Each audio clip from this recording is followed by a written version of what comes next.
Here I have ALCATEL 1C 2019, and today I'm going to show you how to change date and time settings on this device.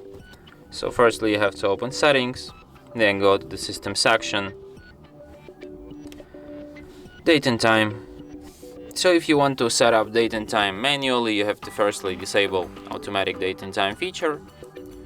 Here you can change your date, here you can change your time.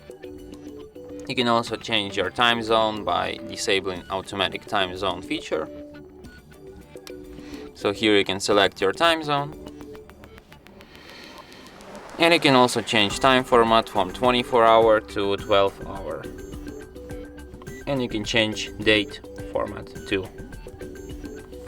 So yeah. And that's it. Thanks for watching. If you find this tutorial useful, don't forget to hit that like button and subscribe to our channel.